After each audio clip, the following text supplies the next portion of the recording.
कान्छी यो कुन साग हो?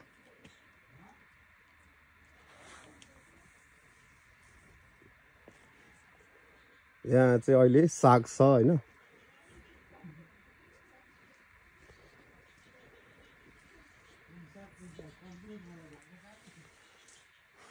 ल मैले देखेकै थिइनँ यो कुरा हैन, देख्न पाएँ आज।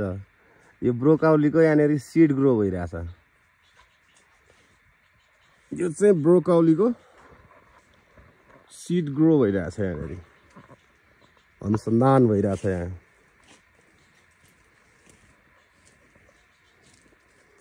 यहाँनिर चाहिँ सुन्तलाका बिरुवाहरू हुर्किरहेछन् हैन। अब सुन्तला फेरि चाहिँ पाउलिने बेला भयो, फुल फुल्ने बेला भयो। सुन्तला चाहिँ भइरहेछ। यो के हो यो मलाई थाहा भएन हैन। आज हाम्रो पूजा छ मामा घरमा, त्यो भएर यहाँनिर बुवा हुनुहुन्न, नभए म बुवासँगै चाहिँ टक्क भिडियो लिन्थेँ।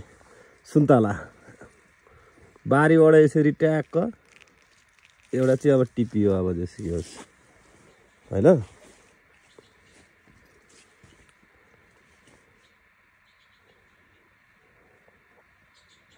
यहाँ चाहिँ के भइरहेछ भन्दाखेरि चाहिँ अब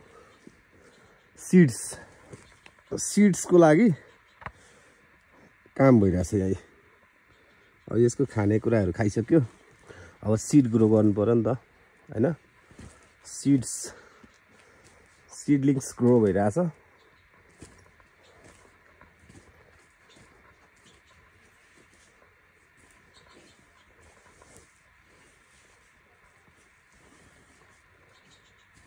अब यत्रै बोटमा ट्याक्क फलाएछ क्या सुन्तला, ट्याक्क लाएर यहाँनिर।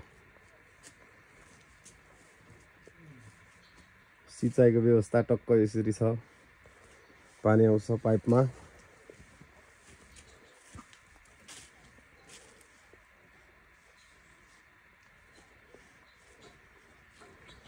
हामी छौँ यहाँनिर ग्रिन हाउस भित्र। यो चाहिँ यो कुनै दात्री संस्थाहरूले चाहिँ दिएर बनाइएको होला। यसको चाहिँ विस्तृत जानकारी बुवालाई भेटेपछि आउँछ। यहाँ आउनुहुन्छ लाइभ त होइन नि हैन? हैन त्यही त फेरि ब्याग हुन्छ क्या, लाइभमा जे पनि हाल्नु हुँदैन क्या।